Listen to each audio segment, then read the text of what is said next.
Chapter number 13 Sudhnoti کا شمال مغربی محاذ منگ، تھوراڑ، راولاکوٹ۔ سدنوتی کے وسطی محاذ پلندری، تراڑکھل، دیوی گلی، گھمیر، ستوال، چھجا شہر کا کچھ احوال آپ نے یہ پچھلے باب میں ملاحظہ کیا۔ اب مغربی اور شمال مغربی محاذ پر مجاہدین کی کارروائیوں پر نظر ڈالتے ہیں، جو آزاد پتن، منگ، تھوراڑ، ٹائیں، راولاکوٹ، کابل گلہ، تولی پیر اور پونچھ شہر تک پھیلا ہوا تھا۔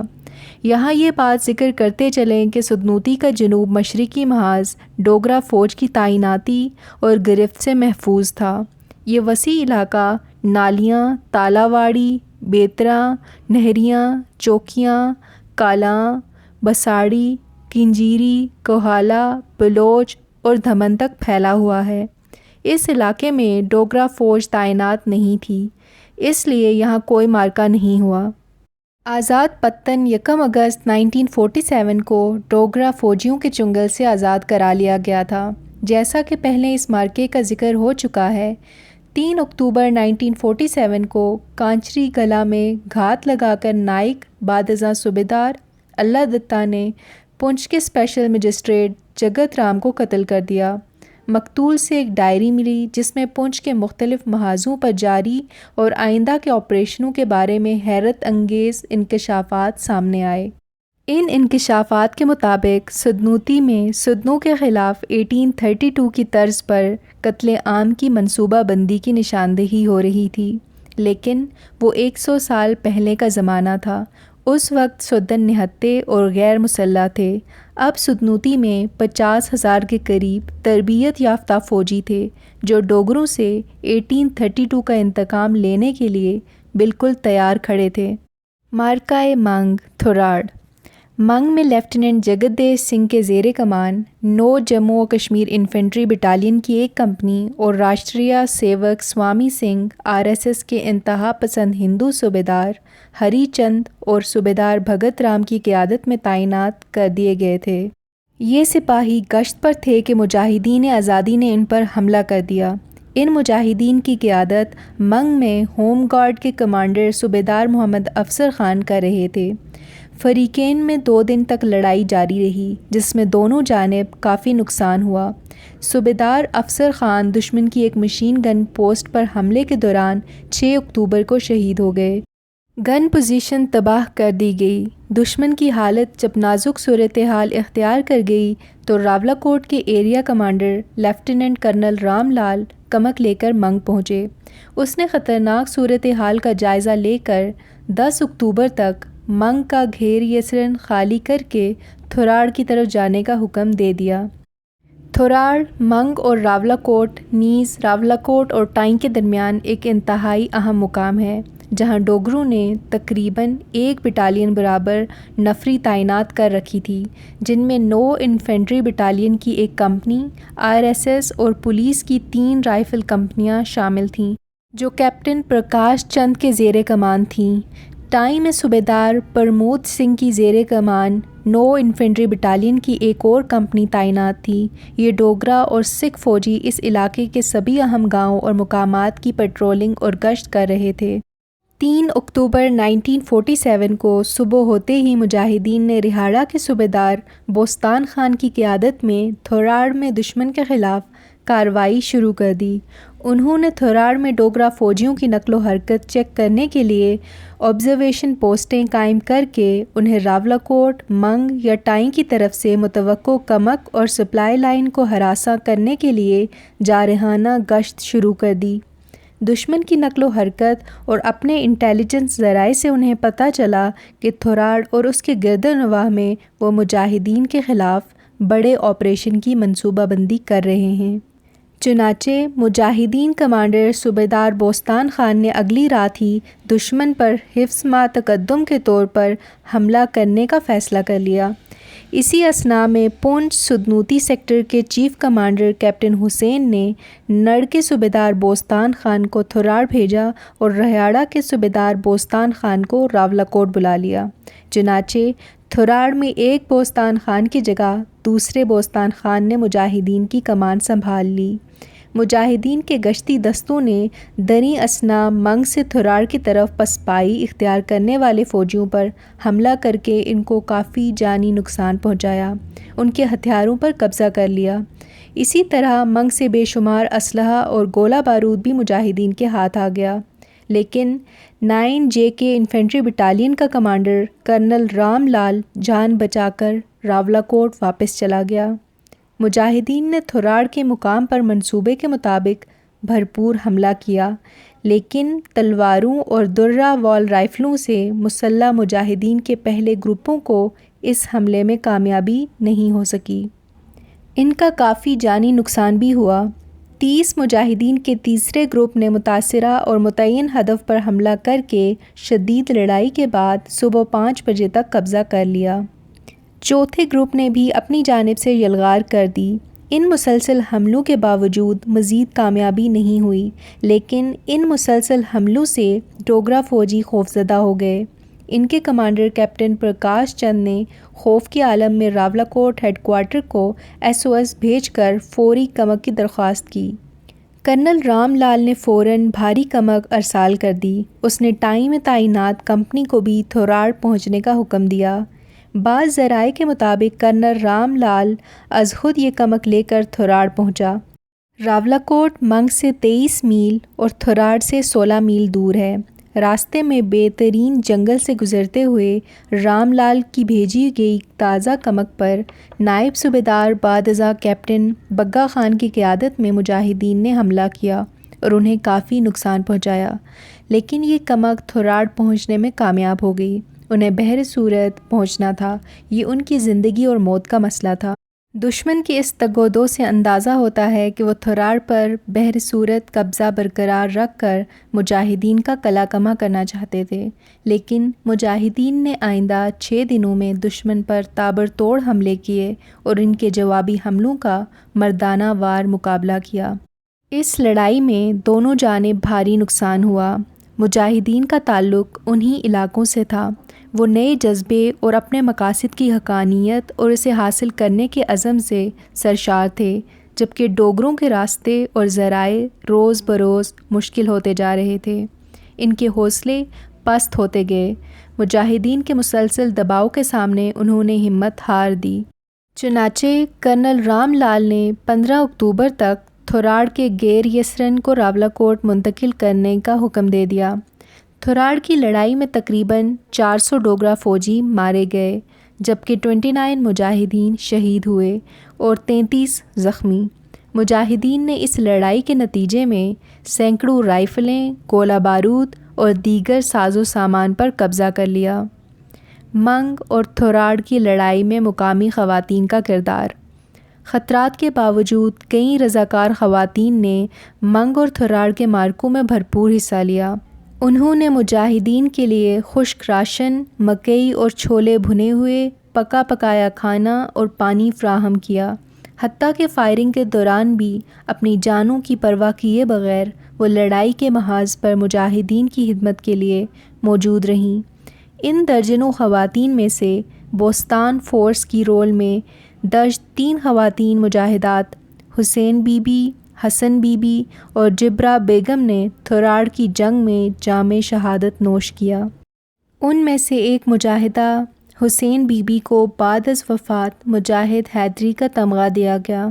اسی طرح سپاہی مجاہدہ خانواں بی بی جو حسین فورس کی رول پر تھیں نے عین گلہ کے مقام پر ایک ڈوگرا دستے پر دن کے وقت گھات لگا کر حملہ کر دیا اور ان کے متعدد فوجیوں کو زخمی کر دیا۔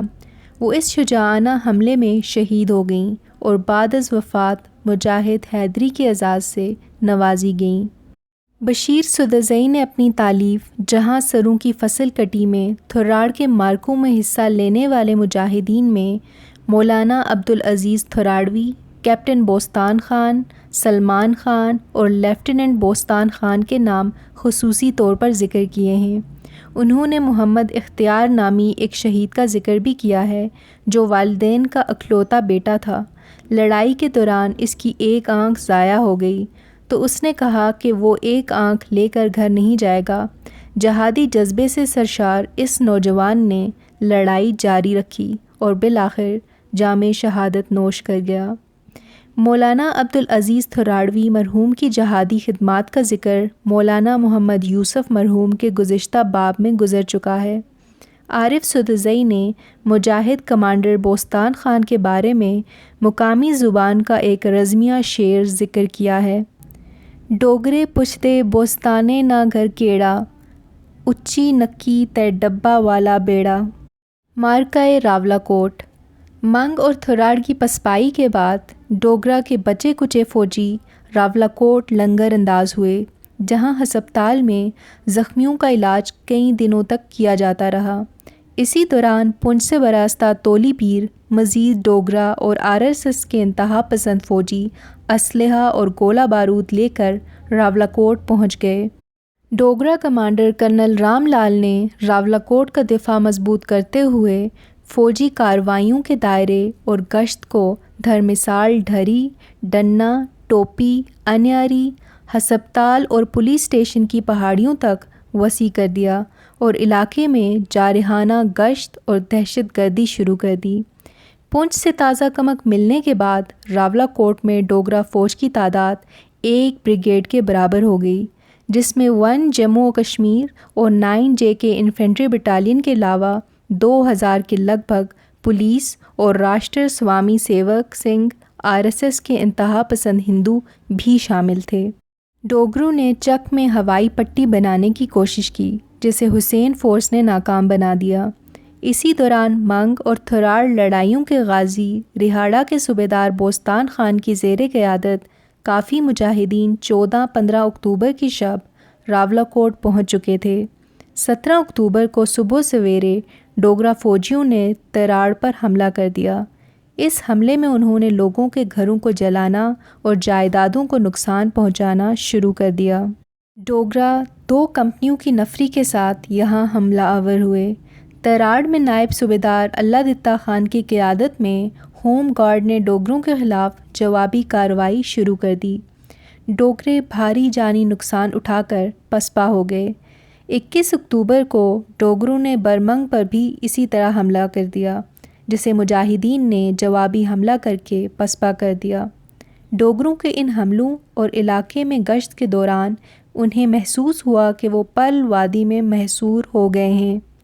اس حصار کو توڑنے کے لیے انہوں نے مشرق و مغرب، شمال اور جنوب کئی حملے کیے اور مجاہدین کے ٹھکانوں کو نشانہ بناتے رہے تاکہ پونچھ اور باغ سے رابطے کو کھولا جا سکے۔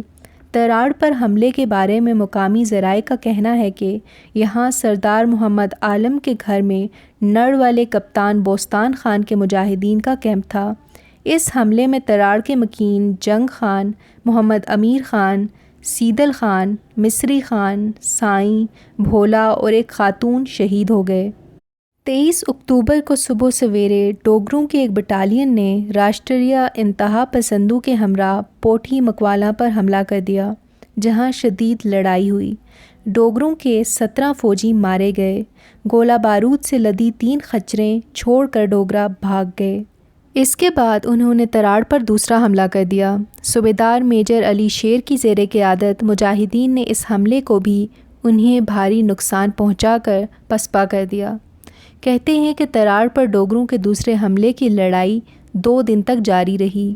4 نومبر کو 4 بجے صبح صوبیدار بوستان نے اپنے ہوم گارڈز کے ہمراہ راولاکوٹ کی انیاری ڈوگرا پوسٹ پر حملہ کر کے انیاری کی پہاڑی پر قبضہ کر لیا، لیکن اس مہم کی شدید لڑائی میں مجاہدین کا کافی جانی نقصان ہوا۔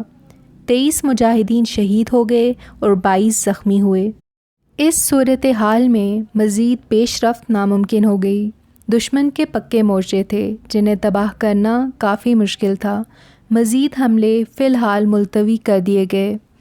اگلے روز دشمن کے ہوائی جہازوں نے راولاکوٹ کے کئی گاؤں پر بمباری کی۔ اسی دوران کیپٹن حسین خان 6 نومبر کو سدنوتی کوٹلی سیکٹر کے دورے سے واپس راولاکوٹ پہنچ گئے اور اپنے ساتھ 3 انچ مارٹر گن بھی لے آئے۔ سدنوتی کوٹلی سیکٹر میں اسلحہ سپلائی کی ذمہ داری بھی انہی کے سر تھی۔ وہ 47 میل کا سفر 16 گھنٹے میں طے کر کے راولاکوٹ پہنچے۔ ان کی واپسی کے ساتھ ہی ڈوگروں کے خلاف حملے شروع کر دیے گئے۔ راولاکوٹ شہر کے ارد گرد کے مورچے رون ڈالے گئے۔ دست بدست لڑائی شروع ہو گئی۔ بھارتی فضائیہ نے بھی دن بھر مجاہدین پر بمباری اور شیلنگ جاری رکھی۔ ڈوگروں نے کئی جوابی حملے بھی کیے۔ 8 نومبر کو کیپٹن حسین خان نے حسین فورس کے تمام نائب کمانڈروں صوبیدار بوستان خان، صوبیدار منور حسین، صوبیدار شیر خان، صوبیدار کالو خان، صوبیدار بوستان خان، صوبیدار میجر علی شیر خان اور دیگر 20 مجاہدین کے ذریعے راولاکوٹ کے ڈوگرا مورچوں اور پوسٹوں پر چاروں طرف سے حملہ کر دیا۔ یہ بھرپور حملہ 2 دن تک جاری رہا۔ دونوں جانب شدید نقصان ہوا۔ اس حملے کے نتیجے میں 10-11 نومبر کی شب ڈوگرا فوجیوں نے راولاکوٹ سے انخلا شروع کر دیا اور پونچھ کی طرف روانہ ہو گئے۔ اس طرح راولاکوٹ فتح ہو گیا۔ اس فتح سے پل وادی تمام ڈوگرا فوجیوں سے پاک ہو گئی۔ مجاہدین کا کافی جانی نقصان ہوا۔ 120 مجاہد شہید ہو گئے۔ رات کی تاریکی سے فائدہ اٹھاتے ہوئے ڈوگرا فوجیوں نے مقامی ہندو آبادی کے ہمراہ دھرمسال تولی پیر ٹریک پر چلتے ہوئے راولاکوٹ سے 6 میل دور شمال مشرق میں سرن، چھوٹی نکر اور کابل گلا کے مقامات پر ڈیرے ڈالے۔ اسی اثناء میں باغ سے پسپائی اختیار کرنے والے ڈوگرا فوجی بھی انہی مقامات پر پہنچ گئے۔ راولاکوٹ کی زمینی لڑائی اور دشمن کی فضائی بمباری میں 120 مجاہدین شہید ہوئے اور اتنے ہی تقریباً زخمی بھی ہوئے۔ فضائی بمباری سے زخمی ہونے والوں میں لنج گراں کے لیفٹیننٹ سمندر خان بھی شامل تھے۔ اس کے علاوہ شہداء میں نائب صوبیدار محمد سرور خان، نائب صوبیدار نواب شاہ، لیفٹیننٹ شہادم خان، صوبیدار سردار خان، صوبیدار سید محمد خان اور نائب صوبیدار فتح محمد خان بھی شامل ہیں۔ علاوہ ازیں ایسے 20 گمنام شہداء ہیں جن کو تاریخ محفوظ نہیں رکھ سکی، لیکن راولاکوٹ کی سرزمین آج بھی ان کے خون کی خوشبو سے معطر ہے۔ آج سے 25 سال پہلے کی لڑائیاں آج کے الیکٹرانک میڈیا کے مووی کیمروں کی چمک دھمک میں نہیں لڑی جاتی تھیں۔ اس زمانے میں روزناموں، ہفتہ وار رسالوں اور حتیٰ کہ ماہناموں کا بھی فقدان تھا۔ ایسے حالات میں سرفروشان حریت کی قربانیوں کو کیسے محفوظ کیا جا سکتا تھا؟ سرن، چوٹی نکر، کابل گلا کا معرکہ۔ راولاکوٹ کی شکست کے بعد ڈوگرا سپاہ نے سرن، چوٹی نکر اور کابل گلا کے علاقوں میں عارضی طور پر ڈیرے ڈال دیے۔ یہاں باغ سے پسپا ہونے والے ڈوگرے بھی اسی دوران اسی علاقے میں ان سے آ کر ملاپ کر گئے۔ اس طرح یہاں ڈوگروں کی تعداد تقریباً 2000 یعنی 1 بریگیڈ کے برابر ہو گئی، جن میں 4، 8 اور 9 جموں و کشمیر انفینٹری بٹالین کے بچے کچے فوجی اور RSS کے انتہا پسند ہندو شامل تھے۔ ان کے اسلحے میں رائفلوں کے علاوہ مارٹر اور مشین گنیں بھی شامل تھیں۔ مجاہدین نے بھی ان کا تعاقب جاری رکھا۔ مجاہدین کیپٹن حسین خان شہید کی ولولہ انگیز عسکری قیادت میں ڈوگروں کے بالکل عقب میں پہنچ گئے۔ کیپٹن حسین خان نے مجاہدین کے 2 گروپ تشکیل دیے۔ ایک گروپ کی قیادت انہوں نے خود سنبھالی۔ اس گروپ کو بعد میں 10 اور 6 سدنوتی بٹالین کا نام دیا گیا، جو بعد ازاں 3 AK اور 6 AK کے نام سے موسوم ہوئیں۔ دوسرے گروپ کی قیادت کیپٹن حسین خان نے صوبیدار بعد ازاں کیپٹن شیر خان کے سپرد کی۔ یہ گروپ بعد میں 5 آزاد کشمیر سدنوتی بٹالین کے نام سے مشہور ہوا، جس سے بعد ازاں 5 AK تشکیل دی گئی۔ مجاہدین نے 11 نومبر کو صبح سویرے کابل گلا میں ڈوگروں پر 2 اطراف سے حملہ کر دیا۔ لڑائی سارا دن جاری رہی۔ دونوں طرف بھاری نقصان ہوا۔ 400 ڈوگرے مارے گئے اور تقریباً اتنے ہی زخمی ہوئے۔ مجاہدین کا بھی بہت نقصان ہوا۔ 156 مجاہدین شہید ہو گئے اور 108 زخمی، لیکن اس لڑائی میں مسلمانوں کا ایک عظیم نقصان ہوا جس سے جہاد حریت اپنی منزل حاصل نہیں کر سکا، اور وہ تھے مجاہدین کے نڈر ولولہ انگیز مجاہد کمانڈر کیپٹن حسین خان شہید، جو اس معرکے میں خالق حقیقی سے جا ملے۔ انا للہ و انا الیہ راجعون۔ ہم سبھی نے ایک وقت مقررہ پر خالق حقیقی سے جا ملنا ہے۔ کیپٹن حسین خان شہید ایک عظیم عسکری لیڈر تھے۔ ان کی شہادت سے جہاد آزادی کو شدید دھچکا لگا۔ ان کا پہلا ہدف سدنوتی کے علاوہ پونچھ شہر کو بھی آزاد کرانا تھا، اور اس کے بعد جموں سے لے کر سارے کشمیر کی آزادی مطلوب تھی۔ انہوں نے اپنی جمع پونجی سے پاکستان کے قبائلی علاقوں خصوصاً درہ سے مجاہدین کے لیے اسلحے کا انتظام کیا۔ انہوں نے سب سے پہلے سدنوتی کے مکینوں کی حفاظت کے لیے ہوم گارڈ تشکیل دیے۔ وہ پونچھ اور کوٹلی سیکٹر کے مجاہدین کو اسلحہ اور گولہ بارود فراہمی کے بھی ذمہ دار تھے۔ ان کا شروع دن سے موقف تھا کہ مسلح جدوجہد کے بغیر آزادی کی نعمت حاصل نہیں کی جا سکتی۔ ان کے نزدیک آزادی جلسے جلوسوں اور تقریروں سے حاصل نہیں ہوتی، بلکہ اس کے لیے مسلح جدوجہد کرنا پڑتی ہے۔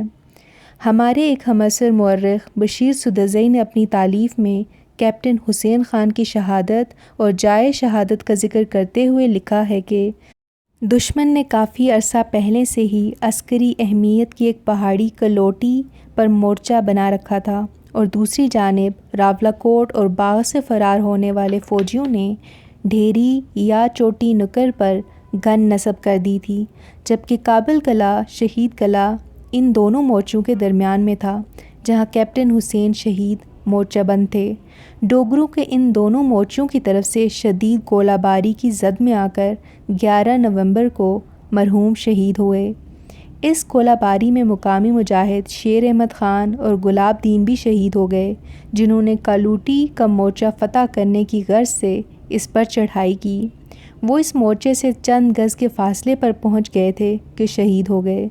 مقامی مجاہد سردار شیر احمد خان شہید سردار عبدالرشید مالک رائل پیلس ہوٹل کے دادا محترم تھے۔ عظیم عسکری قائد کیپٹن حسین خان کی شہادت پر مجاہدین میں صف ماتم بچھ گئی، لیکن انہوں نے ہمت نہیں ہاری۔ مجاہدین کی صفوں میں قابل عسکری قائدین کی کمی نہیں تھی۔ کیپٹن حسین خان شہید کے نائب لنچگراں کے کیپٹن رحمت اللہ خان نے فوراً ہی مجاہدین کی قیادت سنبھال لی۔ انہوں نے جہاں مجاہدین کو ڈوگروں کا تعاقب جاری رکھنے کا حکم دیا، وہاں انہوں نے فوراً ہی کیپٹن منور حسین کی قیادت میں مجاہدین کے ایک دستے کو بھیج کر کلوٹی کو بھی فتح کر لیا۔ اس مورچے کی فتح کے بعد ڈوگرا فوج اس علاقے میں مزید نہ ٹک سکی، اور انہوں نے تیزی سے پونچھ کی طرف بھاگنا شروع کر دیا۔ وہ تولی پیر پر بھی نہیں رکے، بلکہ ڈوگروں نے تولی پیر کے مشرق میں پونچھ شہر کی جانب کھلا دھرمن کے مقامات پر رات گزاری اور اگلے دن پونچھ شہر چلے گئے۔ بعض مورخین نے کیپٹن حسین خان کی جائے شہادت تولی پیر لکھی ہے، حالانکہ تولی پیر پر سرے سے کوئی معرکہ ہوا ہی نہیں تھا۔ ڈوگرا فوج مسلسل پونچھ کی طرف بھاگ رہی تھی۔ میری رائے میں مجاہدین بھی انتہائی جلد بازی سے پیش قدمی کر رہے تھے۔ ذرا غور کیجئے کہ 10-11 نومبر کی رات ڈوگرے راولاکوٹ سے فرار ہوتے ہیں، اور 11 نومبر کو ہی کابل قلعہ شہید قلعہ کا معرکہ پیش آتا ہے، جس میں ایک قابل اور بے مثال کمانڈر شہید ہو جاتے ہیں۔ اگرچہ ان علاقوں کے مقامی لوگ ڈوگرا فوج کی نقل و حرکت اور ان کے ٹھکانوں سے پوری طرح واقف تھے، لیکن پھر بھی پیش قدمی کرنے اور حملہ کرنے میں احتیاط کی ضرورت ہوتی ہے۔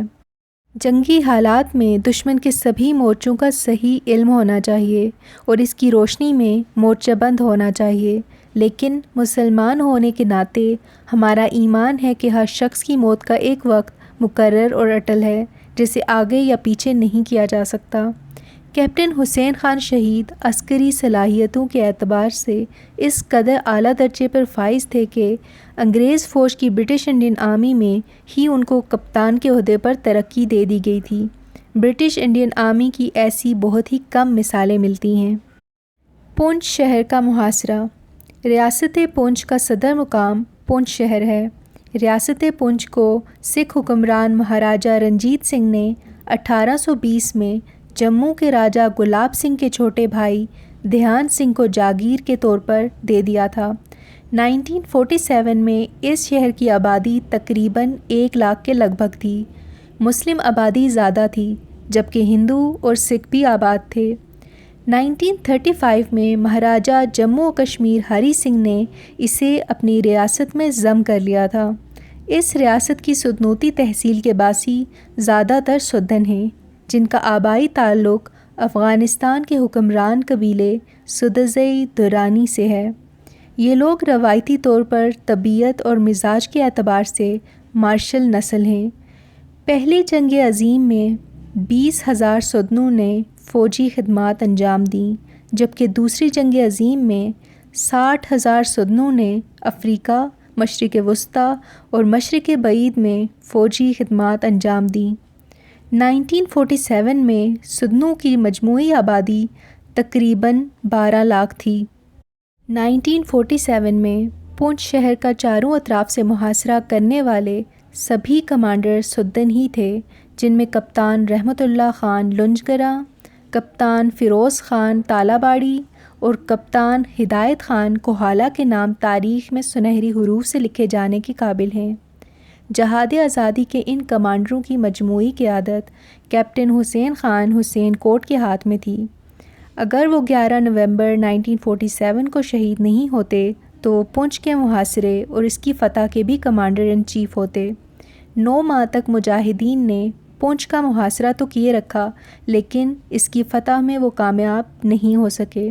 ان وجوہات کا ذکر جہاد حریت کی پرعزم کہانی کے ساتھ ساتھ چلتا رہے گا۔ سدنوتی اور باغ سے پسپائی کے بعد ڈوگروں کے یہ بچے کچے فوجی پونچھ شہر پہنچ گئے، جو ابھی تک ڈوگروں کے ہاتھ میں تھا۔ 22 نومبر کو اوڑی سے درہ حاجی پیر کے راستے انہیں تازہ کمک بھی پہنچ گئی۔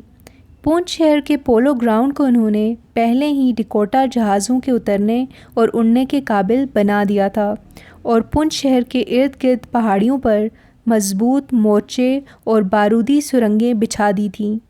ان کے پاس توپیں اور اس زمانے کے لحاظ سے جدید اسلحہ بھی تھا، جبکہ مجاہدین کے پاس صرف رائفلیں اور ہینڈ گرینیڈ تھے۔ ان کے پاس 3 انچ کی صرف ایک مارٹر گن تھی۔ پونچھ شہر اگرچہ محصور تھا، لیکن ہوائی جہازوں کے ذریعے بھارتی فوج اور دیگر ساز و سامان وہاں پہنچ رہا تھا۔ اس طرح پونچھ شہر میں تقریباً 1 ڈویژن فوج جمع ہو چکی تھی۔ بھارتی فوج کی کوششیں تھیں کہ وہ یہ حصار توڑ کر درہ حاجی پیر کے راستے اوڑی تک ملاب کر سکے، نیز باغ اور ہجیرہ کی طرف پیش رفت کر سکے۔ نوشہرہ، راجوی اور جھانگڑ سیکٹر بھی پونچھ شہر سے منقطع تھے۔ بھارتیوں کی کوششیں تھیں کہ وہ پونچھ شہر کا کسی بھی جانب سے حصار توڑ سکیں، چنانچہ انہوں نے چاروں اطراف کے مجاہدین کے زیر کنٹرول اہم علاقوں پر بار بار حملے کرنا شروع کر دیے، لیکن انہیں کسی جانب سے بھی حصار توڑنے میں کامیابی نہیں ہو رہی تھی۔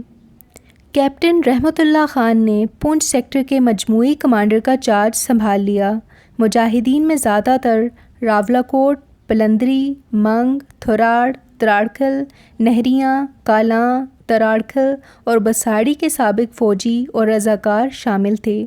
کپتان رحمت اللہ خان نے پونچھ محاصرے کے دوران ہی ایک اور 2 سدن بریگیڈز کی تشکیل کی۔ اسی دوران باغ کے مجاہدین کی ایک بٹالین لیفٹیننٹ کرنل محمد تجمل حسین کی قیادت میں پونچھ کا محاصرہ کرنے والے مجاہدین کے ساتھ آ کر شامل ہو گئی۔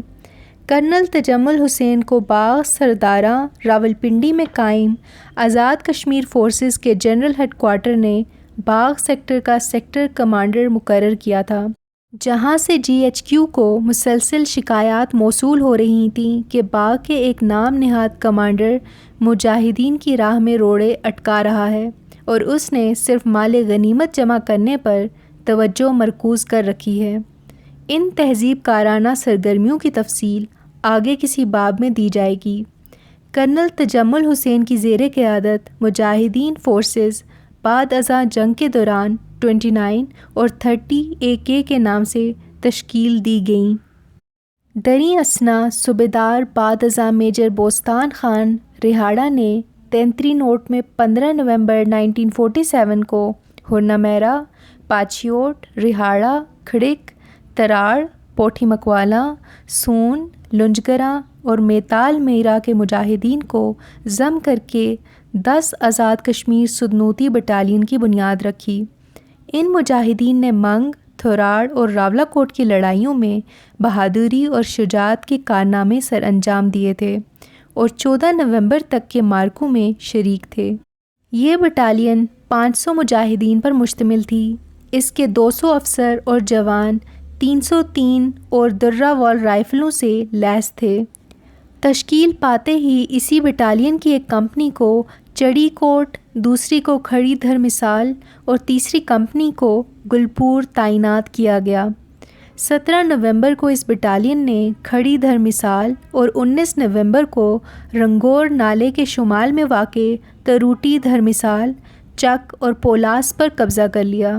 انہوں نے اس شام بیتاڑ نالہ کے مغرب میں واقع گلپور کے سامنے والی پوسٹ پر بھی قبضہ کر لیا، جس سے گلپور پر گولہ باری کی گئی۔ چنانچہ اس رات دشمن نے گلپور خالی کر دیا۔ 20 نومبر کو گلپور کے شمال اور مشرق میں دشمن کی مزید 2 پوسٹوں پر قبضہ کر لیا گیا۔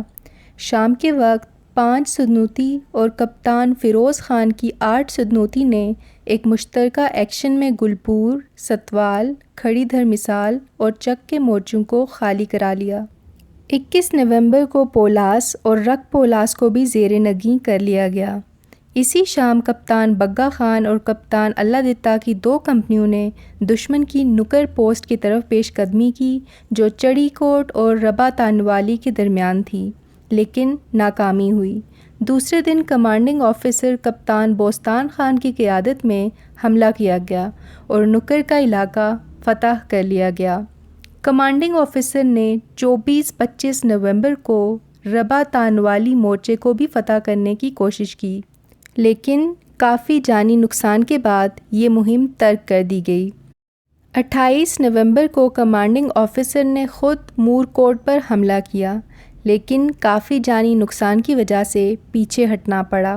پھر بٹالین کی 4 کمپنیوں نے مل کر مور کوٹ پر حملہ کیا۔ ایک کمپنی کمانڈر بگا خان زخمی بھی ہو گئے۔ یہ حملہ اتنا شدید تھا کہ 30 نومبر کو بھارتیوں نے سارا مور کوٹ خالی کر دیا۔ دشمن کو بھاری جانی نقصان ہوا اور بہت سارا اسلحہ اور گولہ بارود چھوڑ کر بھاگ گئے۔ مور کوٹ پونچھ کے شمال میں ہے۔ مجاہدین کو اطلاع ملی کہ دشمن مور کوٹ کو واپس لینے کی تیاری کر رہا ہے، اس لیے مجاہدین نے علاقے میں موجود ریزرو رضاکاروں کی کمک سے اپنی پوزیشن مضبوط کر لی۔ بھارتیوں نے 24 دسمبر کو مور کوٹ پر دوبارہ قبضے کے لیے یلغار کی۔ 3 دن تک لڑائی ہوتی رہی۔ شدید لڑائی کے بعد دشمن کا حملہ ناکام بنا دیا گیا۔ 1 جنوری 1948 کو دشمن نے ایک بریگیڈ کی نفری کے ساتھ فضائیہ کی مدد سے نالہ بیتاڑ کے مغرب میں مور کوٹ کے مجاہدین مورچوں پر بڑا حملہ کر دیا۔ اس حملے میں مجاہدین کو کافی پیچھے ہٹنا پڑا، لیکن چڑی کوٹ دیگوار کے علاقے میں دشمن کو روک دیا گیا اور شدید جنگ کے بعد دشمن کو پسپا ہونا پڑا۔ کپتان بوستان خان کی 10 سدنوتی کو نالہ بیتاڑ کے مغرب میں دشمن کی طرف سے کئی حملوں کا سامنا رہا، لیکن انہوں نے بڑی جواں مردی سے ان کی یلغار کو پسپا کیا۔ جنوری 1948 کے آخر میں بھارتیوں نے مور کوٹ نکر محاذ پر ایک بڑا حملہ کر دیا۔ وہ چڑی کوٹ تک رسائی حاصل کرنا چاہتے تھے۔ اس لڑائی میں مجاہدین نے دشمن سے دست بدست لڑائی کی۔ دشمن کا کافی نقصان ہوا اور انہوں نے حملے کو روک دیا۔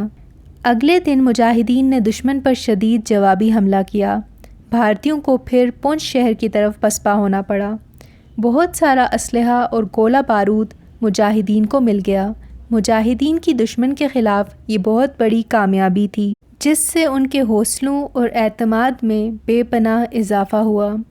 17 مارچ کو 2nd لیفٹیننٹ بگا خان اور 2nd لیفٹیننٹ اللہ دتا خان کی 2 کمپنیوں نے لیفٹیننٹ مور خان کی قیادت میں 4 مشین گنوں سے لیس ہو کر ربا تانوالی پر حملہ کیا۔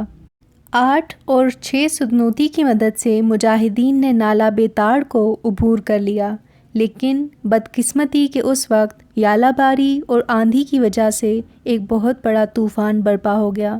ہر طرف پانی ہی پانی اور کیچڑ پھیل جانے کی وجہ سے اس حملے میں رکاوٹ پیدا ہو گئی۔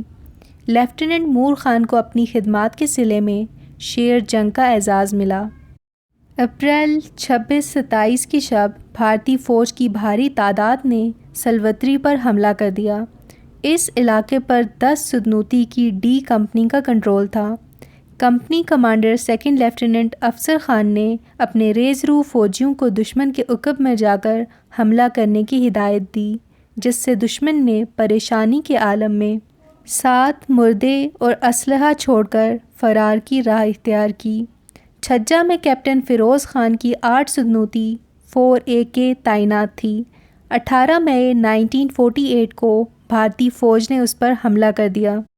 اس حملے کو ناکام بنانے کے لیے 10 سدنوتی کے مجاہدوں نے دائیں بائیں اور عقب سے بھارتیوں پر فائر کھول دیا، جن سے ان کی کمک کا راستہ بند ہو گیا۔ اس حملے میں 2 لائٹ مشین گنیں، 26 رائفلیں، 1 اسٹن گن اور کافی ضروری گولہ بارود مجاہدین کے ہاتھ لگا۔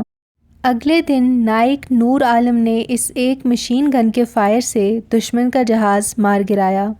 1 جون 1948 کو کپتان بوستان خان میجر کے عہدے پر ترقی یاب کر دیے گئے اور انہیں 2 سدنوتی بریگیڈ کا کمانڈر مقرر کر دیا گیا۔ کپتان محمد افسر خان کو 10 سدنوتی کا کمانڈنگ آفیسر بنا دیا گیا۔ افسر خان کو ڈوگرا حکام نے اگست 1948 میں گرفتار کر کے پونچھ جیل میں ڈال دیا تھا۔ مئی 1948 میں وہ رہا ہو کر آزاد کشمیر پہنچ گئے تھے۔ 10 سدنوتی بٹالین کو 24 جون 1948 کو 3AK بٹالین کے نام سے موسوم کر دیا گیا۔ بھارتی 6 بریگیڈ نے 27 جون 1948 کو ستوال کے علاقے پر حملہ کر کے چھاترا تک پیش قدمی کر دی۔ یہ علاقہ پونچھ کے حصار کو برقرار رکھنے کے لیے بہت ہی اہم تھا۔ دشمن کی پیش قدمی سے مجاہدین کو کافی دھچکا لگا۔ دشمن نے اگرچہ مجاہدین کے کسی مورچے پر قبضہ نہیں کیا، لیکن ان کی پیش قدمی آئندہ کے لیے خطرے کا باعث تھی۔ 3AK کے مجاہدین نے دشمن کی پیش قدمی روکنے کا عزم کر لیا۔ بٹالین کے 150 مجاہدین نے آگے بڑھ کر دشمن پر حملہ کر دیا۔ لڑائی ہوئی، انہوں نے بڑی دلیری سے دشمن کے 4 حملوں کو پسپا کیا۔ انہوں نے دشمن کو پیچھے دھکیلنے کے لیے متعدد جوابی حملے بھی کیے اور دشمن کو بھاری نقصان اٹھانا پڑا اور آخرکار پسپا ہونا پڑا۔ 28 جون کو بھارتیوں نے اس علاقے پر ایک اور بڑا حملہ کر دیا۔ انہوں نے توپ خانہ بھی استعمال کیا۔ مجاہدین نے یہ حملہ بھی بڑی ہمت سے ناکام بنا دیا۔ بھارتیوں کی طرف سے ان پے در پے حملوں سے اندازہ ہوتا ہے کہ وہ چاروں اطراف سے پونچھ کا حصار توڑنے کے لیے بےتاب تھے۔ جب شمال، مغرب اور جنوب میں انہیں حصار توڑنے میں کامیابی نہیں ہوئی تو انہوں نے جنوب مشرق میں منڈھر کے علاقے کی طرف توجہ دینا شروع کر دی۔ اگرچہ وہ شمال اور مغرب میں بھی مجاہدین کے خلاف اپنا دباؤ جاری رکھے ہوئے تھے، لیکن انہوں نے منڈھر کی طرف دباؤ تیز کر دیا۔ اس طرف بھارتی دباؤ کا مقابلہ کرنے کے لیے 10 سدنوتی 3AK کو پونچھ سیکٹر سے منڈھر سیکٹر میں 6 نومبر 1948 کو بھیج دیا گیا۔ کپتان فیروز خان کی 4AK نے پونچھ سیکٹر میں 3AK کی جگہ لی۔ اس بٹالین نے منڈھر سیکٹر میں پہنچتے ہی بھمبر گلی پیر فضل شاہ کے علاقے میں 37AK کی سپورٹ کے لیے مورچہ بندی کی۔ اس سیکٹر میں بھارت نے لاتعداد فوج جمع کر دی تھی۔ انہوں نے 2 بریگیڈ کے برابر فوج کے ساتھ بھمبر گلی کے علاقے میں حملہ کر دیا اور جھانگر پیر بڑیسر کی طرف سے بھی ٹائیں اور سری ویلی کی طرف بڑھنا شروع کر دیا۔ اگرچہ بھارتیوں کو ابتدائی مراحل میں کامیابی نہیں ہوئی، لیکن انہوں نے مجاہدین کے خلاف اپنا دباؤ جاری رکھا، حتیٰ کہ اس طرف سے وہ پونچھ کے ساتھ لنک قائم کرنے میں کامیاب ہو گئے۔ 3 اور 12AK بٹالین کے پونچھ سے منڈھر سیکٹر میں آنے سے پونچھ کا حصار کمزور ہوا، جس کے نتیجے میں بھارتی فوجی پونچھ شہر سے نکل کر منڈھر میں بھمبر گلی کی طرف سے پیش قدمی کرنے والی فوج سے ملاپ کرنے میں کامیاب ہو گئے۔ 10 سدنوتی 3AK نے پونچھ سیکٹر میں کمال بہادری کے جوہر دکھائے۔ منڈھر سیکٹر میں تبدیلی کے بعد اس یونٹ نے 20 کے قریب بھارتی حملوں کو پسپا کیا۔ 3 AK 1 جنوری 1949 کی جنگ بندی تک منڈر سیکٹر میں ہی تعینات رہی۔ 1947-48 کی جنگ آزادی کے دوران اس بٹالین کے 138 مجاہد شہید ہوئے اور 122 زخمی ہوئے۔ یونٹ کو 42 ایوارڈز ملے: فخر کشمیر، شیر جنگ 3، مجاہد حیدری 5، شجاع 8، بہادر 9، امتیازی صنعت 16۔ بٹالین کو جنگی اعزاز کشمیر 1948 بھی حاصل ہوا۔ اس بٹالین میں جنگ کے دوران 13 افسران نے خدمات انجام دیں۔ ایک کپتان بعد ازاں میجر حسین خان شہید، فخر کشمیر OBI IDSM 11 نومبر 1948 تک اس کے کمانڈنگ آفیسر رہے۔ نمبر 2، کپتان بعد ازاں میجر بوستان خان، فخر کشمیر 31 مئی 1948 تک CO رہے۔ نمبر 3، کپتان محمد افسر خان، شیر جنگ MC 9 جون 1949 تک CO رہے۔ نمبر 4، لیفٹیننٹ مور خان، شیر جنگ۔ نمبر 5، سیکنڈ لیفٹیننٹ محمد اشرف خان شہید، سیکنڈ لیفٹیننٹ افسر Khan. Number 6، second lieutenant Baga Khan. Number 7، second lieutenant Allah Datta Khan, شیر جنگ، شجاع۔ نمبر 8، 2 لیفٹیننٹ کالو خان۔ 9، 2 لیفٹیننٹ خان محمد خان۔ 10، 2 لیفٹیننٹ محمد شفیع خان۔ 11، 2 لیفٹیننٹ محمد نور ستی۔ 12، 2 لیفٹیننٹ باقر خان۔ حسین فورس کی 3 سدنوتی 3 AK کے مجاہدین نائب صوبیداران دادان خان، نواب شاہ، نائک نور، عالم شاہ، سپاہی محمد شریف اور مجاہدہ شہیدہ خانواں بی بی کو مجاہد حیدری کے تمغے سے نوازا گیا، جبکہ لیفٹیننٹ اللہ دتا خان کو شیر جنگ کے علاوہ شجاع نیز صوبیدار منصب خان کے علاوہ نائب صوبیداران محمد عظیم خان، سردار علی، محمد قاسم خان، محمد سرور خان، حوالدار خلیل خان اور سپاہی سمندر خان کو بھی جہادی خدمات کے صلے میں شجاع کا تمغہ دیا گیا۔ اسی طرح حوالدار میجر غلام حسین، حوالداران گلزار خان، پیر محمد، باقر خان، نائکان سراب خان، محمد روشن خان، سردار خان، لانس نائک صحاب خان اور سپاہی محمد دین کو بھی شجاع دیا گیا۔